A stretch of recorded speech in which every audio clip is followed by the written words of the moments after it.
Alhamdulillah nahmaduhu wa nasta'inu wa nastaghfiruh wa na'udzubillahi min syururi anfusina wa min sayyiati a'malina. May yahdihillahu fala mudilla lahu wa may yudlil fala hadiyalah.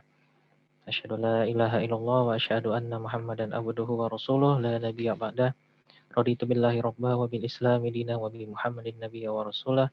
Rabbi shrah li sadri wa yassir li amri wa hlul 'uqdatam min lisani yafqahul qawli. Ya, apa kabar pada kawan-kawan semua? Yang saya lihat tadi saya nengok peserta-pesertanya ya, rupanya ada teman Ana di sini. Ada ada ketua full DFK yang lama mantan, ada ketua yang lain, terus yang uniknya di sini ada Bu Bu ketua, Bu Lita Anggraini, itu ketua saya itu di kepartaian. Selamat datang Bu, nggak nyangka aja sih. Ya, baik, salawat dan salam mari kita sampaikan pada junjungan Nabi kita, Nabi besar Muhammad SAW. Semoga nanti kita mendapatkan syafaatnya nanti di hari perhitungan hisab kelak. Amin ya rabbal alamin. Ya, sebelum itu kita kan banyak berpikir kalau misalnya pada saat presentasi atau pada saat kita dalam suatu forum, terus kita berpikir loh kok mereka banyak kali sih bertanyanya gitu kan, kok mereka sih banyak kali sih tanya jawabnya gitu kan, apa sih yang mau diambil dari pemahaman berita itu gitu kan.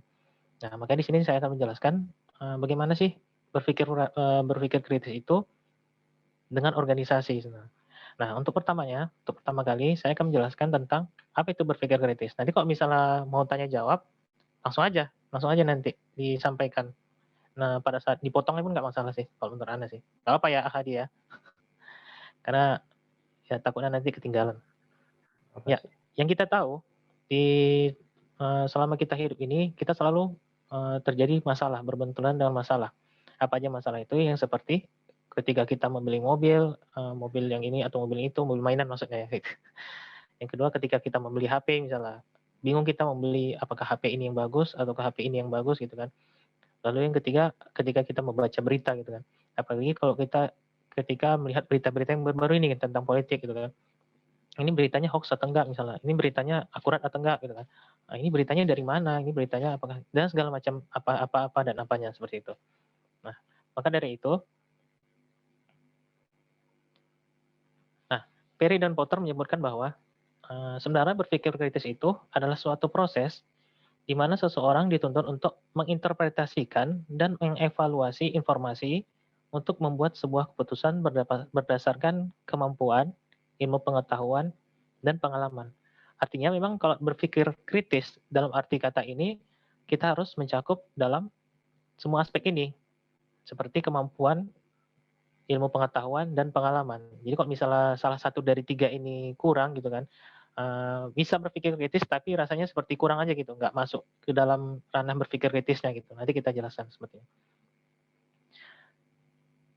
Nah, berpikir kritis ini sebenarnya kalau menurut kesimpulannya dari tadi yang kita definisinya oleh Perry dan Potter, sebenarnya proses ketika kita berpikir dengan lebih lambat untuk mencoba mengkonstruksikan hal yang kita pikirkan untuk mengambil keputusan yang terbaik. Artinya memang kalau critical thinking ini sebenarnya bukan jalan yang cepat untuk yang kita pikirkan gitu kan. Kadang-kadang orang bilang, oh bagus ya kritis ya gitu, terus dia cepat gitu. Sebenarnya prosesnya nggak seperti itu gitu. Ini prosesnya lama gitu. Dia berpikirnya itu mengambil kesimpulannya itu dari jangka waktu yang lama gitu. Sehingga lama kelamaan menjadi terbiasa dan terjadilah proses yang cepat begitu. Nah, kayak yang ditekankan dari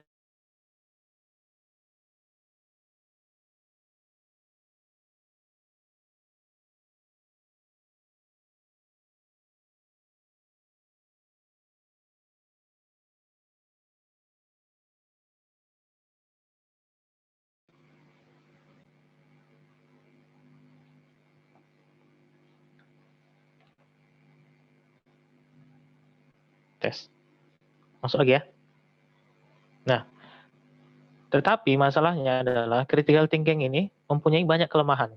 Jadi kelemahan itu karena dia melalui proses-proses dan penyaringan yang banyak, seperti tadi informasi yang kita dapatkan, informasi yang kita cari, dan informasi dan segalanya dan segala macam. Makanya critical thinking ini lebih ke kelambatan, misalnya lambat dalam mengambil keputusan gitu. Berbeda dengan lawannya heuristik, yaitu cepat seperti itu. Nah, critical thinking ini sebenarnya berlawanan dengan sifat-sifat manusia, yang kalau misalnya manusia itu kan pengennya mikirnya cepat, ambil keputusannya cepat gitu kan, nggak bisa lambat-lambat gitu kan. Jadi kalau misalnya heuristik ini, dialah nanti yang berpikir secara cepat, tapi dia heuristik ini lebih ke pengalaman gitu. Pengalaman yang sering kita lalui, pengalaman yang udah sering kita rasakan sebelumnya, makanya dia langsung berpikir lebih cepat gitu. Karena kasih contoh misalnya kalau heuristik ini, kita misalnya melewati suatu jalan yang sudah terkena becek gitu kan, yang ada lubangnya, banyak lubangnya gitu kan. Nah, kita bakal berpikir cepat, ngapain yuk lewat situ gitu kan. Mending lewat sana gitu kan, lebih cepat, lebih bagus jalannya dan segala macam. Heuristik itu seperti jalan pintas gitu.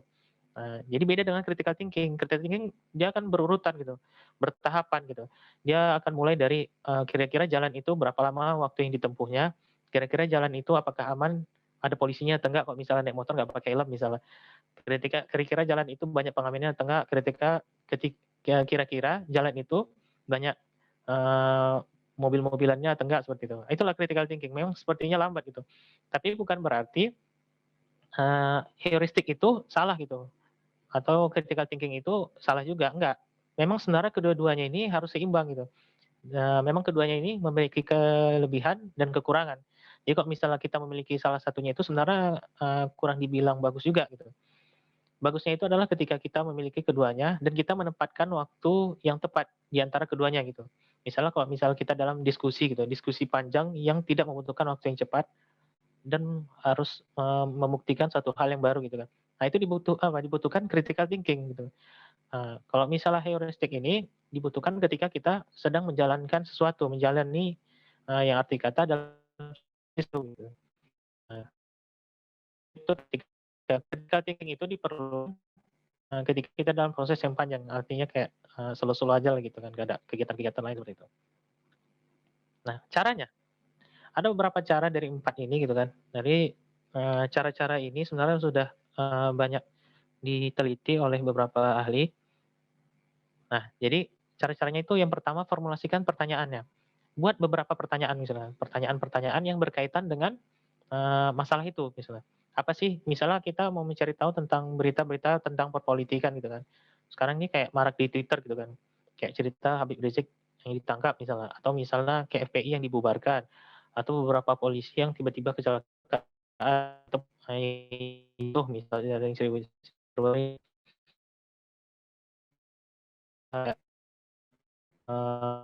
pemilu-pemilu yang kemarin yang banyak meninggalnya, terus dibilangnya itu adalah suatu hal yang wajar seperti itu.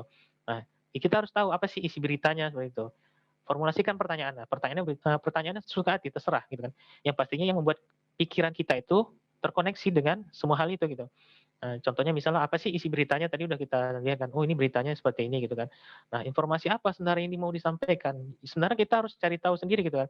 Ini yang menerbitkan beritanya ini sebenarnya informasi apa yang mau disampaikannya? Apakah pure, apakah benar-benar ingin menyampaikan kalau misalnya uh, 7 orang FPI ini tertembak karena melawan, atau memang ada informasi lain seperti itu? Atau misalnya apakah ada informasi lain gitu? Kenapa Habib Rizik ditangkap yang diberitakan itu gitu kan. Apakah ada informasi lain, apakah ada maksud lain dari berita-berita itu sendiri gitu. Nah, lalu dicari tahu apakah urutan beritanya udah logis atau belum. Kan kadang-kadang kan kita kalau misalnya nengok-nengok di berita gitu kan, beda kalau menurut saya sih, kalau misalnya cara bagus untuk mencari berita itu jangan di TV, di televisi gitu. Ya udah paham lah ya kenapa jangan di televisi gitu ya.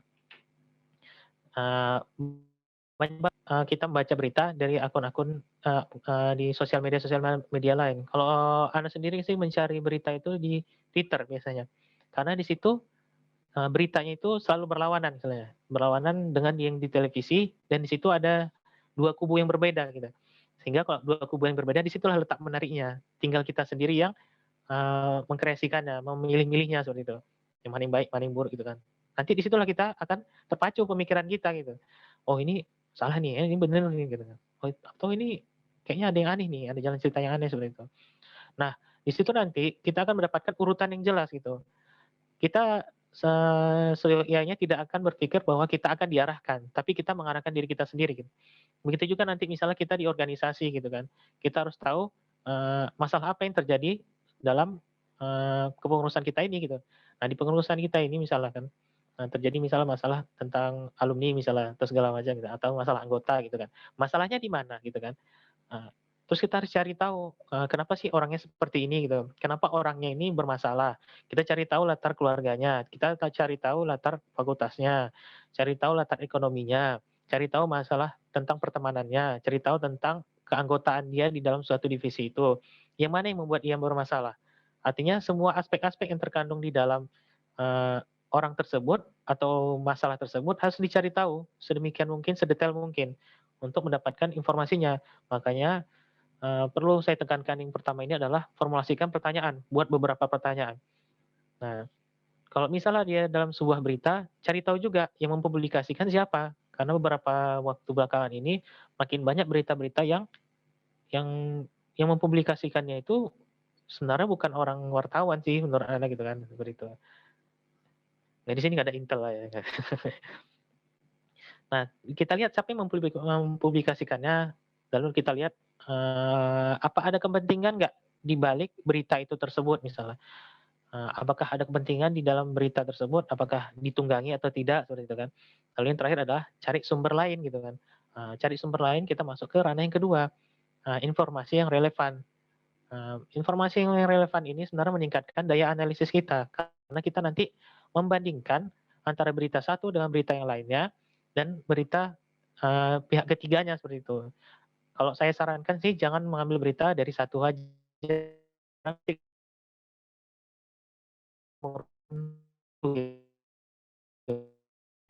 waktu kejadiannya gitu. Berita pertama misalnya 7, berita kedua tanggal 9. Nah, kalau bisa cari di tanggal yang sama pada berita yang berbeda seperti itu. Itulah untuk meningkatkan informasi seperti itu, untuk meningkatkan daya analisis. Nah, yang kedua, pertimbangkan dampaknya. Nah, ini ya, kalau misalnya kita dalam membeli HP misalnya, biasa itu kalau misalnya membeli HP itu, oh janganlah, membeli ini aja lah, beli shopping online misalnya, barang-barang di Shopee misalnya, apalagi yang kemarin ya 12.12 itu kan, banyak kali ya Anda tengok. Nah, pertimbangkan dampaknya, jangan sembarangan membeli misalnya. Oke, saya mau akan membeli misalnya botol termos misalnya, botol termos A dengan botol termos B. Nah, dampaknya, berikan tanda positif dan negatif dari setiap barang itu sendiri. Misalnya memang kita berkeinginan untuk membeli sebuah termos gitu, untuk keperluan minum. Nah, nanti dicari tahu termos mana yang paling murah misalnya di online shop A atau di online shop B misalnya. Pertimbangkan juga termos mana yang build quality-nya itu yang lebih bagus itu, termos A atau termos B. Maka nanti dapatlah suatu kesimpulan mana yang paling banyak positifnya dan mana yang paling banyak negatifnya, sehingga nanti itu bisa membuat kita menjadi keputusan dalam membeli suatu hal gitu. Begitu juga dengan mengoreksi berita-berita lainnya gitu kan. Beri nanti tanda-tanda positif kalau misalnya, oh berita ini sebenarnya bagus untuk masyarakat, efeknya ke masyarakat seperti itu. Dan berita ini dari website ini atau dari penerbit ini dampaknya negatif, kebanyakan negatif oleh ke masyarakat seperti itu. Mana yang kita positifkan negatifnya, itulah nanti yang kita jadikan tujuan gitu. Nah seperti itu. Lalu yang terakhir adalah explore alternatif. Cari alternatif yang sesuai dengan tujuan. Artinya di sini adalah ketika kita sudah memilih,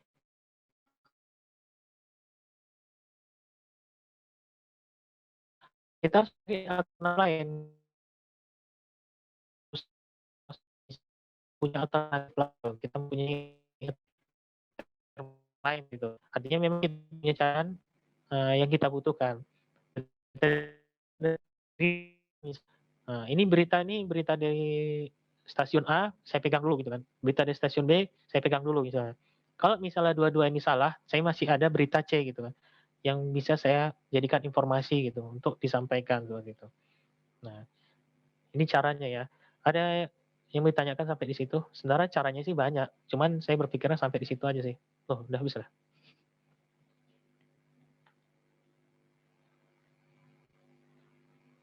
Ya, sudah habis sampai situ. Cepat ya. Cuma 6 slide, tidak lebih. Lu kok stop share?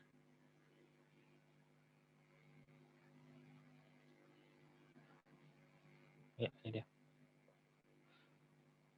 Ya, nah yang pastinya dalam situasi dalam berpikir kritis dalam berorganisasi ini adalah ketika kita ingin ahli dalam menyampaikan sesuatu, maka bergabunglah dengan organisasi. Kenapa harus organisasi? Karena memang di organisasi itulah kita apa yang teori-teori yang kita berpikir atau apa yang kita pikirkan, yang kita pelajari sebelumnya, nah itu semua masuk ke dalam ranah organisasi dalam prakteknya gitu. Percuma nanti kita misalnya banyak ilmu yang kita pelajari, misalnya buku-buku tentang kedokteran misalnya. Di kita ditujukan untuk selalu berorganisasi seperti itu ya. Mau beberapa universitas dan fakultas itu mewajibkan kepada mahasiswanya harus berorganisasi gitu. Karena memang para dekan dan instruktur, para dekan dan dosen-dosen yang lain juga tahu gitu kan.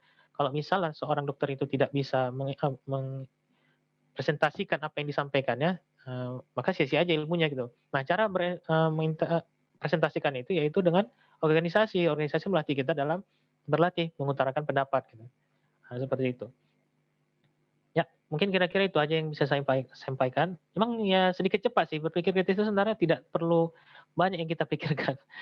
Karena memang kalau misalnya terlalu banyak kita berpikirkan, jadi tambah masalah. Jadi masuk ke ranah psikiatri jadinya, bukan bukan berpikir kritis. Kira-kira mau ditanyakan? Ah, di mana ya?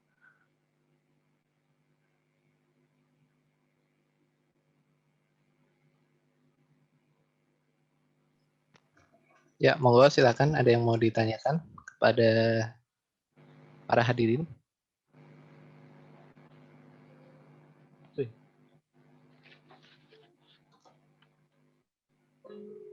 Ya, silakan. Dengan nama Zoom-nya MS ya. Silakan. Terima kasih. Saya Adi, ini mau nanya ke Akang Asabik. Bergelombang suaranya. Bagaimana yang bentar.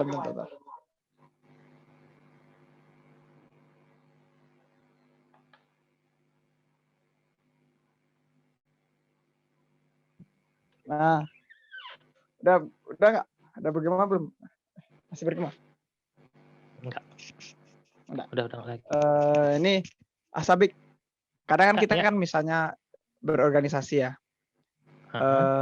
Mungkin di awal-awal itu semangat gitu ya. Nah, tadi kan antum menyampaikan juga ya cari masalahnya gitu ya. Nah, itu bagaimana ya kita meng-create organisasi itu biar terus-terusan itu semangat gitu. Terima kasih. Ya, terima kasih pada langsung jawab nih Ahadi ya. Ya, silakan langsung jawab aja. Oke, terima kasih ya. Jadi beberapa beberapa seorang ahli mengatakan sebenarnya cara terbaik memahami sesuatu yaitu dengan mengajarkan kepada orang lain seperti itu. Jadi kalau misalnya agar seseorang itu biar semangat dalam berorganisasi di awal-awalnya, ya pure terus ajari dulu, ajari. Karena memang mereka berpikir kalau misalnya pertama kali ia masuk dalam organisasi langsung diberikan amanah, biasanya dia akan menolak, langsung terpental pada diri dia gitu kan, dan akan kurang semangatnya. Baru juga masuk udah dikasih amanah seperti itu kan. Maka dia akan merasa ini sepertinya akan menjadi beban ke depannya seperti itu. Nah, makanya di situ butuh kita dampingi. Mendampingi itu sebenarnya bermanfaat juga untuk kita kan, gitu kan. Selain kita menambah wawasan juga kita akan memberikan pengalaman kepada mereka gitu. Belajar terbaik adalah memberikan pengalaman pada orang lain seperti itu. Jadi kalau misalnya mereka pun sebenarnya kalau belajar dari pengalaman, justru pengalaman mereka itu yang baru-baru ini pastinya kurang seperti itu. Makanya mereka harus perlu belajar dari pengalaman kita gitu. Nah, salah satu cara untuk membuat mereka semangat yaitu dengan memberikan penjelasan pada mereka gitu. Dengan cara sambil-sambil tugas gitu. Jangan pure hanya tugas aja dikasih gitu. Nah, kemudian dulu pas Anda di organisasi kan, terasa kali tuh misalnya jadi anggota kaderisasi terus disuruh jadi PJ misalnya, PJ suatu acara gitu kan. Itu udah berpikir tuh, kayak mana caranya. Memang sih memacu kita dalam berpikir kritis gitu kan. Tapi salah satu sisi bakal berpikir muncul inilah akibat kalau misalnya keseringan aktif gitu. Kalau keseringan aktif, ya kayak gini disuruh-suruh terus gitu kan. Jadi pada akhirnya Anda udah sempat berpikir tuh untuk apa aktif terus. Mendingan Anda nggak usah aktif seperti itu kan. Jadi nggak disuruh-suruh gitu. Karena cobalah misalnya Antum melihat rata-rata kita selalu menyuruh orang yang aktif kan seperti itu kan. Padahal sebenarnya coba kita balik flashback belakangan gimana dulu kita inginnya gitu. Pada akhirnya pada saat saya berpikir seperti itu pada saat di anggota kaderisasi pertama kali masuk LDFK gitu kan. Jadi ada ketua dari LDFK itu sendiri ngomong ada masalah apa, yang susahnya di mana gitu kan. Sampai-sampai Anda diajari gimana cara buat poster gitu, gimana cara buat kajian seperti itu. Diajari semua. Dan pada saat itu malah hampir Anda nggak ada kerjanya seperti itu. Tapi selalu mendampingi gitu. Walaupun nama Anda yang tercatut di PJ-nya seperti itu. Jadi masalahnya adalah ketika kita menyuruh kepada mereka memberikan amanah, tapi kita nggak tahu sebenarnya potensi mereka itu sudah sampai ke situ belum gitu kan. Apalagi kalau misalnya di full depk ya misalnya kan, di dep atau di organisasi lain manapun lah misalnya. Kebanyakan kader-kader itu atau anggota-anggota itu banyak yang nggak semangat atau keluar karena mereka nggak tahu basic awalnya, basic dasar mereka gitu. Tiba-tiba udah disuruh aja gitu. Dan setelah itu udah dicampakkan gitu. Nggak ada dikasih tahu apa-apa aja. Malah kita berharap mereka bertanya kepada kita gitu. Nah, tidak seperti itu sebenarnya gitu. Ya, gimana Mas Ali? Siap. Soalnya banyak hal kayak gitu loh. Ya, Dinyatat materinya dulu nih. Terima kasih Asabik. Jobs. Hadi kok mau nanya nggak apa-apa juga nanya. Wah, insya Allah. Yang lain dulu lah. Sip. Silakan. Yang lain ada yang mau bertanya?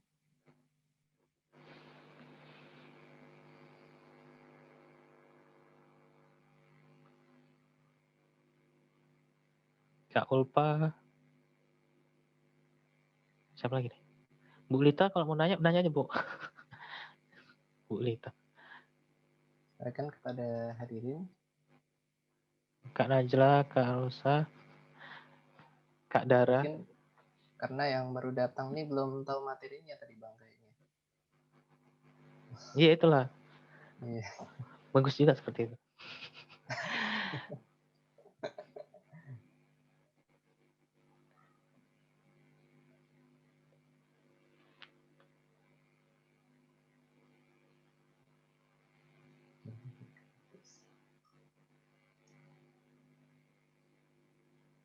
Oh, disuruh ngerekam tadi ya, lupa. Sudah direkam. Ya baik, pada hadirin, ada yang mau ditanyakan? Mau tanya Kak? Oke, silakan. Sewa. Ya.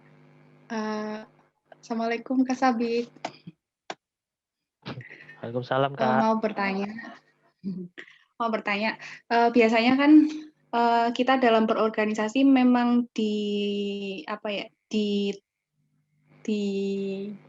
bukan dituntut sih, baiknya kita bisa berpikir kritis gitu.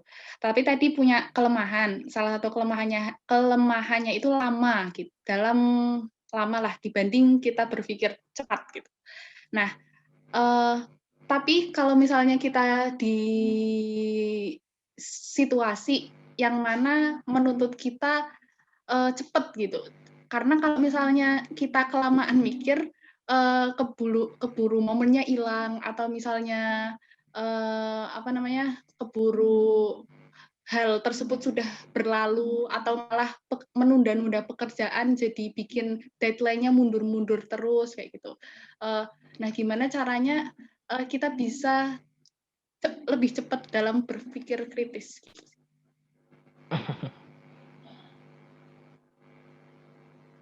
Oke, terima kasih Kak Rosa.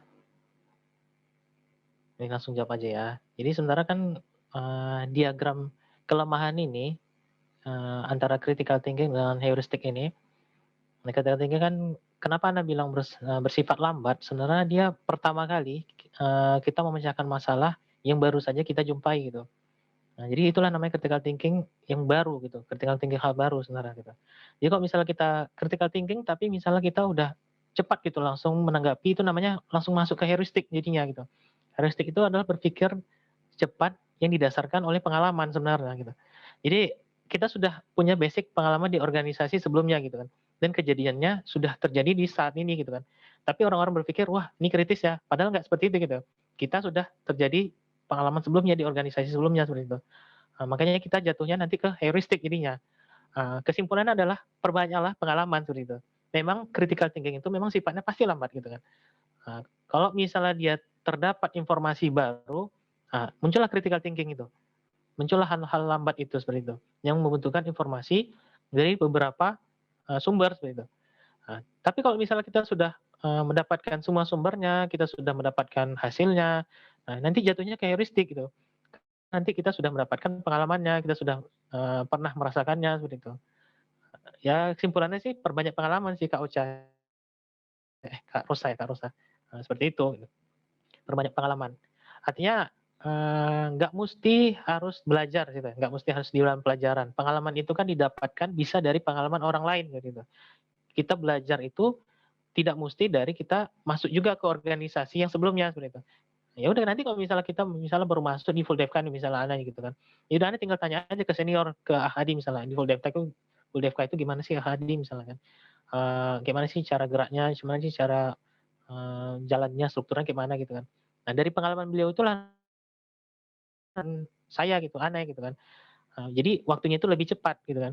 Jadi kalau misalnya kita berpikir kritis, membangun dari awal, kita baca lagi ADRT-nya, kita baca lagi statusnya gitu. Apa aja terjadi masalah itu bakal jadi lama juga. Itu yang nanti yang aturannya kita bisa menghemat waktu dari 6 bulan itu dalam membaca ADRT menjadi 1 bulan gitu kan.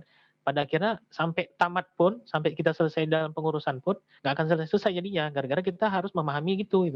Padahal kita tinggal bertanya aja dari pengalaman orang lain gitu kan. Simpel aja sebenarnya gitu ya. Nah, seperti itu. Gitu. Cocok Kak Ocha? Kak Rosa? Ocha pula. Siap Kak Sabi, Atau terima kasih.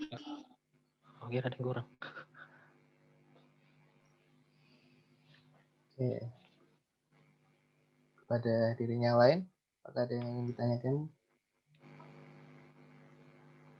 Mungkin Najwa atau Bundar.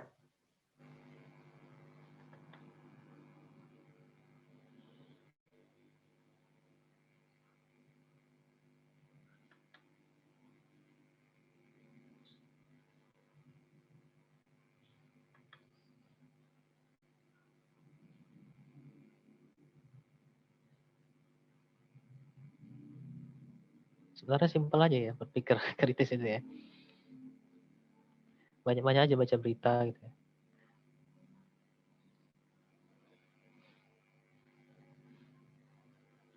Anda sebenarnya kenapa lebih suka berpikir kritis gitu kan? Kenapa lebih cepat gitu ya? Kalau dari share pengalaman Anda pribadi gitu ya, kenapa bisa berpikir kritis lebih cepat gitu kan?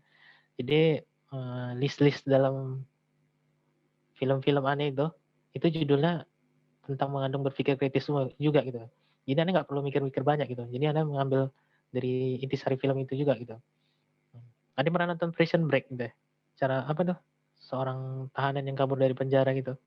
Nah itu kan banyak kode-kodenya, banyak ilmu-ilmunya gitu kan. Bagaimana cara keluar dari solusinya, bagaimana dia membuat mukanya itu tetap muka poker face seperti itu kan. Padahal masalahnya banyak seperti itu. Nah itu bisa dipelajari sebenarnya dari semua film. Jadi nggak melulu Korea sih sebenarnya. Film-film Western juga gitu.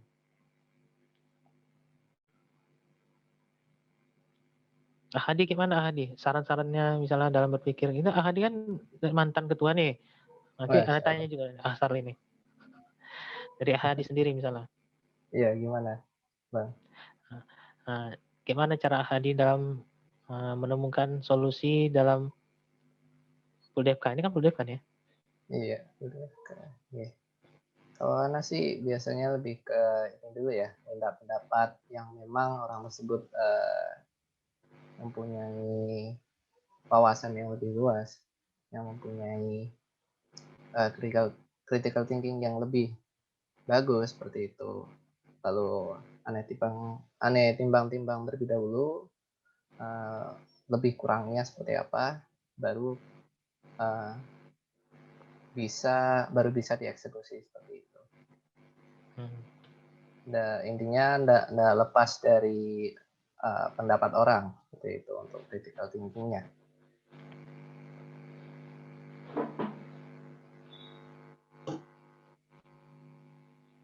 Kira-kira gitu sih.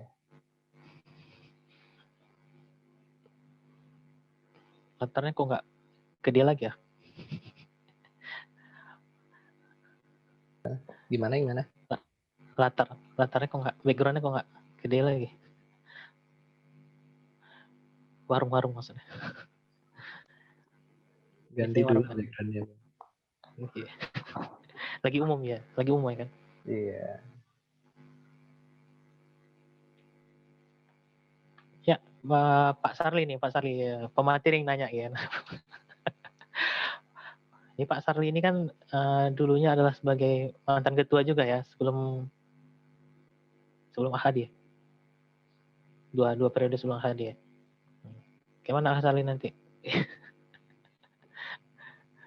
Itu Prison Break ini loh, 5 season lah. 5 season. Masing-masing season itu 25 episode. Ya, pandai-pandai lah.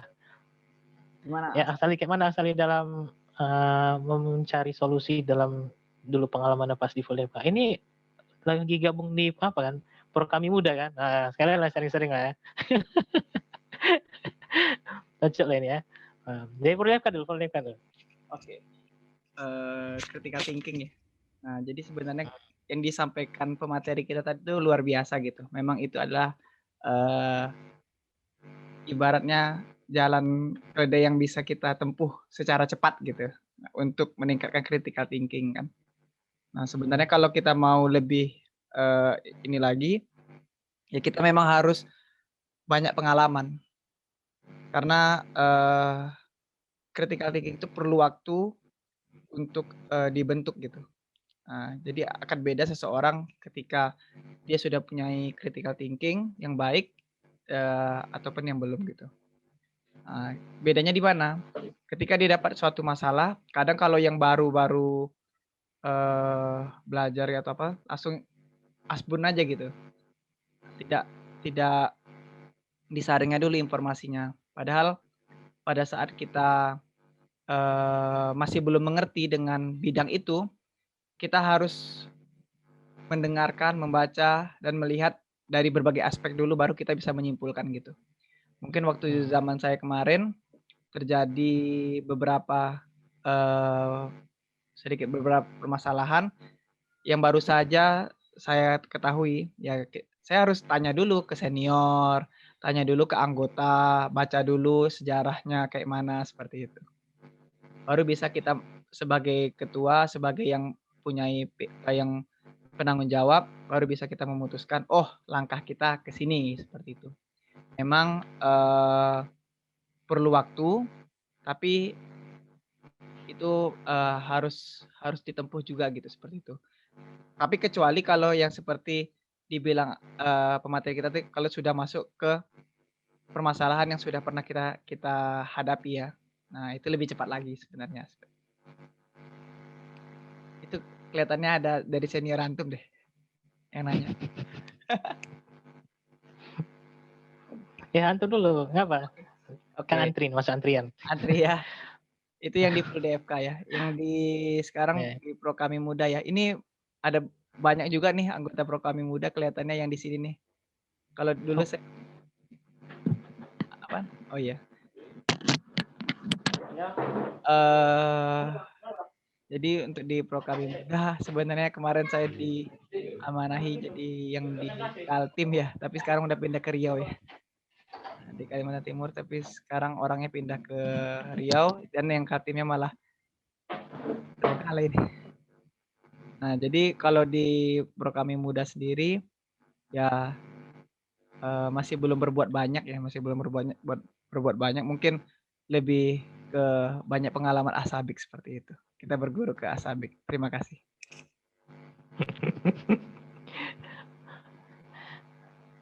Mas itu aja. Oke, itu aja ada dulu. Rasa pengalaman antum sebenarnya banyak sebenarnya. Cuman seperti ada yang dipendam seperti itu kan. Sering-sering lah ini grup yang di dalam forum ini sebenarnya orang-orang yang merintis organisasi baru gitu. Mana tahu misalkan pengalaman antum misalnya menjadikan pengalaman apa? Tambah ilmu jadi juga bagi kita gitu kan. Oke lah. Mungkin saya tidak membahas Pro Kami Muda ya karena nanti takut ada yang lebih senior daripada saya gitu. Mungkin saya bahas. Sama sebut aja. Ada di grup ini enggak? Biar aneh tanya juga. Oke. Ini kelihatannya ada beberapa nih kelihatannya banyak sekali kelihatannya nih. Ada udara juga ya. Oh iya, bisa nih. Ada UUCI. Ini dari Malang, temanannya yang apa di Brawijaya juga. Dia di Oh, iya itu juga. Nah, kalau Purami mungkin juga, Purami Muda. Purami Muda juga di bidang IT Oh kalau ya. beliau. Nah, kalau mungkin sedikit sharing, mungkin saya sharing aja yang organisasi kecil-kecilan saya saja gitu. Di Oke. Muslim Forever kami membuat sedikit organisasi untuk membantu di dunia pendidikan dan di dunia kesehatan. Ya salah satunya beasiswa seperti itu. Sekarang memang dari awal sampai sekarang ini banyak masalah sih gitu seperti itu. Tapi yang saya tanamkan adalah ya kita membuat anggota itu bisa berpikir kritis dan juga tetap berbuat sosial sangat banyak seperti itu. Kalau sharing-sharingnya ya sebagai pemimpin atau sebagai penanggung jawab kita tidak bisa menjawab langsung kalau misalnya ditanya, disuruh mereka berpikir dulu, nanti kalau sudah mentok baru kita jawab seperti itu. Nah iya, karena ketika pemimpin itu langsung menjawab nanti mereka tidak berpikir gitu seperti itu. Terima kasih. Iya. Kira-kira boleh disampaikan nggak masalah-masalahnya aja?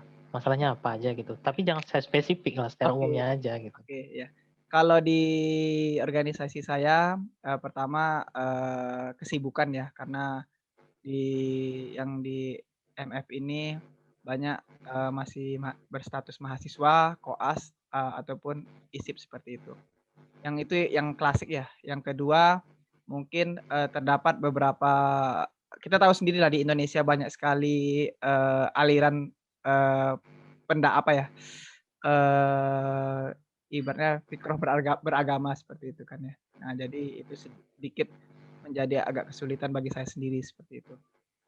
Terus yang selanjutnya istiqomah untuk terus aktif grup itu yang paling susah karena mungkin dengan kesibukan dan harus bisa multitasking sangat-sangat sulit gitu. Apalagi banyak organisasi juga yang dipegang, itu juga. Mantap sekali. Pengaturan waktunya itu sangat ini ya, sangat mendetail ya. Anda tahu sebenarnya Aksal ini seperti apa gitu kan? Cuman nggak pernah lama kali kan. Pada saat kita jumpa di Medan ya dulu ya. Iya di Medan. Diajari metode tentara ya. Mantap nih. Seperti militer gitu ya. Belajarnya seperti militer dari kecil. Jadi Aksal ini kalau misalnya antum-antum tengok itu kan memang wajah-wajah militer nih. Cuman dia Hello Kitty gitu ya. Ya, Teletubbies ya. Teletubbies. Banyak pakai bis. Siap. Ya. Lanjut nih ya, pertanyaan berikutnya. Ya, silakan pertanyaan berikutnya dari Kalita. Mau nanya nih, gimana caranya membangunkan organisasi yang masih adem ayem, sedangkan kita juga belum terlalu berpengalaman di bidangnya. Silakan, Syekh Sabit. Nggak sih, Bu Lili sama TV-nya juga apa-apa, Bu. Ini apa, Bu? Gitu. Kan kita sebagai satu organisasi nih, ini dalam grup ini, forum ini, kita saling memberi pengalaman gitu, share-share pengalaman gitu. Mana tahu nanti kalau misalnya kita di sini kan, saling memberi pengalaman, jadi kita makin berpengalaman gitu dari pengalaman orang lain, seperti yang Anda jelaskan tadi itu kan. Cocok lah ya? Mungkin juga Bu Lita bisa jadi pemateri nanti. Cocok itu. Jadi ini aneh kasih tahu nih ya, Bu Lita nih orangnya seperti apa gitu ya. Jadi Bu Lita ini gimana Bu? Mau nyampaikan sesuatu Bu? Sebelum Anda sampaikan nih. Apanya Pak? Nggak ada. Itu aja dulu. Iya. Jadi kan ini pertanyaan nih kan. Gimana sih cara membangun organisasi yang masih adem ayem? Antum tahu ini ya? Dokter Gamal ya, Dokter Gamal tahu lah ya kita lah ya, kan anggota kita juga itu ya, full depth kan. Jadi ceritanya kami ini, Anda sama Bu Lita ini, diamanahkan di bagian itu, tapi nggak ada anggotanya gitu. Anggotanya baru kami 2 istilahnya gitu kan. Jadi sebenarnya pertanyaan ini yang disampaikan Bu Lita ini sebenarnya dilemparkan ke forum gitu. Kayak mana sih forum menanggapinya gitu kan. Kayak mana sih caranya membangun organisasi yang masih adem ayem gitu. Kami istilahnya divisi baru di dalam kepartaian itu istilahnya gitu. Mungkin ada yang mau beri tanggapan kira-kira gimana? Untuk masalah intinya sebenarnya masalahnya susahnya mencari anggota gitu kan. Kalau misalnya kita dulu kan enaknya cari anggota kan di ini ya di full DFK kan dari LDFK gitu kan. Nah, kalau kami dari mana gitu? Ya. Ada kira-kira mau nyampaikan? CC udara. Ya, Kak Dara gimana Kak Dara? Sepertinya lagi sibuk deh. Lagi sibuk tafakur ya, tafakur. Ya, ini ceritanya nggak ada anggota. Iya, Iya. nggak ada anggota. Baru Anggotanya terbentuk cuma sebenarnya. dicari lah anggota. Dijebak-jebak dikit. Sungguh solutif. Iya, itu lagi ya. Kita mencari tahu gimana cara menjebaknya. Jadi Kak Dara ini kan banyak pengalaman ini kan. Kayak mana sih cara menjebaknya gitu kan. Biar mereka tertarik gitu. Lohane dulu juga terjebak loh dalam LDFK gitu kan. Siapa di sini yang nggak terjebak masuk LDFK coba? Ya, Embel-embel sebenarnya ada yang yang ditawarkan, ya, yang ditawarkan tuh keunggulannya kenapa kita masuk ke sana dulu ya. Kenapa kita harus masuk ke sana gitu. Itu yang penting. Kenapa orang harus bergabung sama kita? Apa keuntungannya? Apa benefit? Kalau cuma sekedar nambah-nambahin organisasi, cuma nambah-nambahin kesibukan, kayaknya sulit gitu. Itu kan berarti kita nunggu seseorang benar-benar punya panggilan hati untuk join sama kita. Jadi gimana kita untuk branding organisasi kita atau ya apapun yang kita tawarkan itu, apa keuntungannya tadi. Misal kalau kamu ikut ini nanti kamu bakal kenal sama ini nanti ada keuntungannya, ini menjadi link, kamu bisa butuh link ini untuk ini ya gitu-gitulah. Nah, rasa sebenarnya kayak sekelas Asawit udah ngerti lah ya, udah gabung dalam organisasi skala besar, apalagi langsung di bawahnya Dokter Gama kan. Nggak mungkin lah itu organisasi kecil-kecilan. Apalagi sebenarnya kalau secara Fikroh kan sebenarnya kita udah tahu ya organisasi-organisasi apa yang ada afiliasi ke sana. Kemudian kalau misalnya secara umum nggak bisa ya paling ya pendekatan personal. Kan kita bisa ngelihat nih orang-orang di sekitar kita yang potensial tuh siapa aja gitu. Mungkin kita bisa melakukan pendekatan personal, misalnya kayak mau nggak nolong aku gitu di sini. Nanti ketika udah banyak orangnya, udah punya tim, kita akan lebih gampang menyuarakan ada loh keberadaan kita gitu, ada loh keuntungannya kamu masuk sini gitu aja sih. Kalau Ana sih lebih ke pendekatan personal seperti itu ya. Kadang-kadang sesuatu yang akan kita lakukan beberapa tahun lagi tuh harus direncanakan dari sekarang. Misalnya ketika kita gabung organisasi gitu kan, terus kita merasa loh kayaknya aku bisa berbuat lebih banyak lagi nih untuk organisasi ini dengan cara aku punya level yang lebih tinggi, misalnya kayak gitu. Nah, dari persiapan itu biasanya disiapkan dari jauh-jauh hari. Kita akan lebih pendekatan personal dengan orang-orang yang menurut kita bisa bantu kita gitu. Asarli pasti ngerti lah yang kayak gitu. Dia bagaimana dia mengumpulkan orang-orang terdekat dia untuk gabung di Muslim Forever, misalnya seperti itu kan. Dia yang menilai sendiri orang-orang itu kan untuk membantu organisasinya dia. Itu kan pendekatannya pendekatan personal.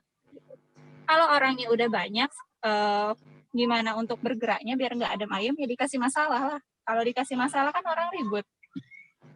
Nah, nanti kita amati kalau udah mulai bergerak, baru kita bantu-bantu gitu. Kayak gitu aja. Bawa parang nggak? Cocok juga ya. Jadi yang pertama diberitahu apa manfaatnya. Yang kedua dengan pendekatan personal. Kalau nggak bisa dapat 10, ya ambil aja 1 gitu ya. Cocok ya Kak Dara ya? Ada mau nambahin dong? Ayo, cocokin deh. Tunggu deh. Jadi tadi kan di tag nama Ana di Muslim Forever ya. Jadi sejarahnya sedikit ya. Muslim Forever ini awalnya namanya Aku Muslim. Nah, jadi itu Ana berpikir nanti setelah selesai kampus apa yang dakwah yang harus Ana kerjakan seperti itu sebenarnya. Nah, jadi buatlah itu sama teman-teman kontrakan. Tapi bertiga ini anak-anak LDFK semua nih. Tapi kelihatannya surut-surut gitu aja dan mereka belum apa. Jadi akhirnya Ana handle sendiri akhirnya. Terus dulu kan apa ya? Sedikit cerita ya. Dulu kan Ana malamnya itu jaga musola gitu. Jaga musola di namanya MNS, Musola Nurul Sifa di Fakultas Kedokteran. Terus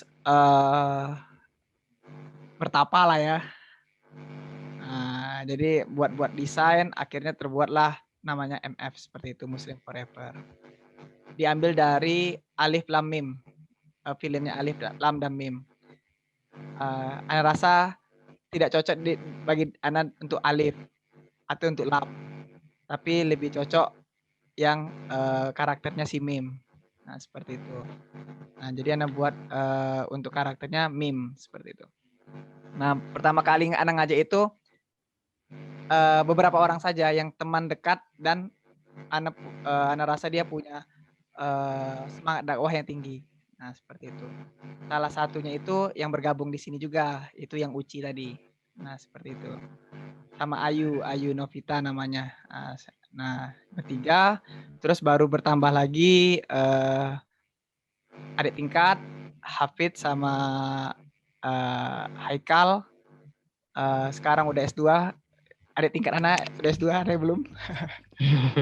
Berarti yang pertama orang terdekat dulu berarti ya? Iya, orang terdekat. Kalau Ana ya, kalau Ana pribadi ya. Kalau ini kan skalanya skala kecil-kecilan Mas ya. Kalau antum kan nasional, beda cerita kita ini. Nah, jadi iya, kan semua berangkat dari pengalaman. itu terus semakin berjalannya waktu pasti ada angin menerpa, badai menerjang. Pasti nanti ada yang keluar, ada yang masuk ya. Dan kalau Ana pribadi karena Ana masih punya belum punya kapasitas yang besar, jadi hanya mengambil dari teman-teman dekat saja yang mau bergabung. Yang teman dekat. Udara ini juga termasuk anak MF. Cut Ayu juga. Nanti kita tanya Cut Ayu nanti. Iya, nanti kita tanya. Monggo Cut Ayu. Tapi dicoba kan juga sebenarnya. Dicoba. Oke, ganti-gantian. Tenang, sabar. Satu-satu. Tadi kan Kak Dara kan dari Bengkulu, Bang Sarli ini dari apa? Dari mana? Dari Riau ya? Ya sebenarnya awalnya kemarin dari ini ya, dari Moskow ya. Moskow ya? Iya. Jauh kali. Udah keluar negeri deh. Itu sih kalau dari Ana, jadi cerita teman depan dekat itu memang luar biasa gitu.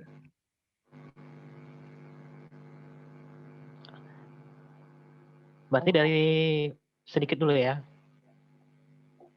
Oke, terima kasih Aksali gitu. Pak Adi masih panjang waktunya kan? Kami ini butuh pertanyaan apa nih? Tanya jawab juga masih panjang. Kalau kata yang pembuat acara katanya sampai jam 3 sore katanya. Waduh, Masya Allah. Ada makan siang nggak? Ada itu. Konsumsi. Konsumsinya di belakangnya Asarli itu. Ada buah-buahan ya? Iya, biar sehat. Ya, Anda tanya Kak mana Kak Cutnya? Ada di sini rupanya. Ada tuh, jangan. Ada nama. Ada itu. Ditanya aja. Iya. Bu Dwi Ayu Karti apa? Itu loh bukannya. Kartini ya. Bisa dong tanya aja apa tanggapannya dong, gimana sih di bukan gitu apanya LDFK gimana bagaimana menjadi seorang perempuan satu-satunya yang berpikir kritis di Pulau Sumatera Utara di Provinsi Sumatera Utara. Yang lainnya laki-laki semua. Kasih tau dong rahasianya. Ya, Assalamualaikum. Waalaikumsalam. Kayak penyiar radio ya. Kenapa perempuan satu-satunya? Bukan itu pertanyaannya. Bukan itu pertanyaan. Nah, Yang berpikir kritis, Anda bilang. Banyak perempuan, tapi berpikir kritis ya. Itulah. Gimana ya? Untuk pertama kalinya ya dijebak di situ gitu ya kan. Ana tuh Dijebak. rencananya ya. Rencananya kan kemarin tuh mau berhenti dari full DFK tuh. Udah 2 tahun udah lah berhenti gitu kan. Karena orang tua juga udah nyuruh berhenti buat organisasi. Nah, qadarullah tuh sebelum dipilih, sebelum diamanahkan ya, ditawarkan, Udara nih ngechat Ana. Dia bilang, ada yang mau Ana bilang, kata gitu. Iya, soal apa? Ana bilang kan. Awalnya beliau itu menawarkan Ana itu pindah ke Departemen Finansial gitu di DEP. Nah, cuman kan Ana nggak ada basic di situ ya untuk masalah hal finansial gitu. Jadi Ana bilang, kalaupun iya, insya Allah nantilah lanjut ke stafnya. Nah, jadi Ana minta semua file-file tentang finansial tuh ke Gus Selki gitu kan, mau dipelajari seperti itu kan. Apa aja yang diperlukan, apa aja yang harus diketahui lah di finansial tuh. Nah, sebelum Gus Syauki mengirimkan, qadarullah udah di-chat Raji duluan nih. Ana kira dia tuh ngechat, awalnya kan dia bilang mau sharing tentang DW1. Nah, Ana kira cuma mau sharing-sharing biasa, ya Ana bilang, mangga silahkan, Ana bilang. Ternyata dia bilang, posisi Benwil kosong, katanya gitu. Perasaan Ana udah nggak enak nih kan, kenapa bilang kosong gitu kan. Terus dia bilang, mau nggak Anti menempati posisi itu, kata itu. Ya Ana kaget dong.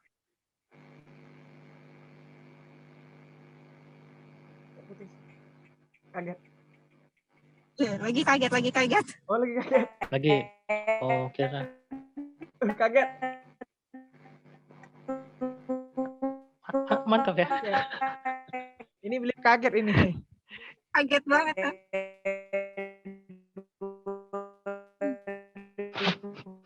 Beli kaget ini. Coba ditanya dulu. Kok lama kali kaget nih?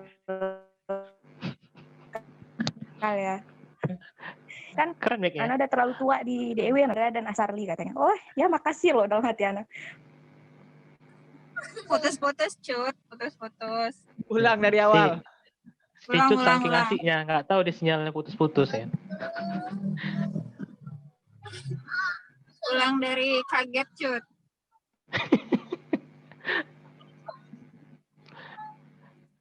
Ulang dari kaget itu. Udah. Gimana bersambung? Kaget yang mana ya? Ya, dari Maaf kaget. nggak tahu. Anti kaget. Terus kita kaget juga dengar Anti nggak ada. Astagfirullahaladzim. Iya kaget yang ditawari Raji ya? Oh, sering kagetnya, Cut. Iya, kaget yang ditawari Raji, Cut. Nah iya kaget kan. Terus Hana tuh langsung hubungi Udara ya. Saat itu juga kan. Kenapa merekomendasikan Ana gitu. Terus Udara jawabnya bercanda. Hitung-hitung latihan di hitbah katanya gitu kan.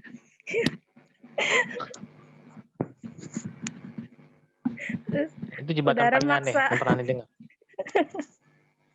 Jebakan teraneh. Terus Tapi Udara kan? bilang, iya Udara bilang udah terima aja lah katanya gitu. Baru Ana pikir-pikir lah kan. Benar juga ketika apa ya, Ana lihat kan 2 tahun di full DFK, DW1 tuh pergerakannya minim sekali gitu kan. Terus dengan pertimbangan kata Udara, kita butuh orang yang udah paham nih di full DFK, udah apa ya, punya rasa kecintaan lebih di full DFK seperti itu. Jadi menurut Udara, saya ini yang orang biasa inilah yang bisa gitu kan. Padahal masih banyak yang lebih dari saya gitu. Akhirnya saya mengiyakan lah ya kan, mengiyakan. Tapi dengan rasa itu berat kali ya di pundak itu ya, bebannya berat kali itu. Nah selama setahun di situ, wah benar-benar sih kayak kita itu benar-benar belajar dari nol, merangkak gitu ya, kayak bayi itu belajar ngerangkak, terus kita tahun ini udah mulai belajar jalan gitu ya, alhamdulillah gitu kan. Setelah setahun itu banyak ngomelnya, bener serius. Kalau Ana orangnya memang banyak ngomel ya. Kayak misalnya mungkin Sabik tadi bilang kita harus berpikir kritis tapi jangan terlalu berpikir cepat. Nah, Ana orangnya modelnya berpikir cepat gitu, Sabik. Karena harus segera nih, jangan sampai ditunda lagi gitu. Karena kalau ditunda nanti gimana ya, nggak bakal maju gitu. Mau kapan lagi gitu. Ana tuh selalu bilang sama teman-teman Ana di DW1, tolong bantu saya untuk menjalankan amanah ini gitu, karena amanah ini berat loh. Dan bantu juga untuk orang-orang yang merekomendasikan Ana, jangan sampai mereka salah pilih orang. Ana selalu bilang kayak gitu. Bahkan sampai pernah kejadian Ana tuh saking merekanya nggak pernah ngerespon gitu kan. Ana sampai ini gimana ya? Karena manusia biasa, Ana marah ya kan, marah sedikit. Akhirnya Ana bilang kalau misalnya kalian nggak mau gerak, ya terserah lah, Ana bilang gitu. Akhirnya mereka tersadar lah dari situ. Makanya sebenarnya yang diperlukan itu kerjasama gitu. Karena kalau sendiri ya nggak akan bisa gitu. Dan Ana modelnya orangnya nggak bisa ngambil keputusan sendiri. Misalnya Ana perlu nih pendapat dari Raji, Ana perlu pendapat dari Sequilnya, COG gitu kan. Nah, ketika kami bertiga udah satu pendapat, baru kami lemparkan ke forum sama-sama seperti itu, minta pendapat di yang lebih besar, seperti itu sih ya. Oke, Bu Cut Bendahara.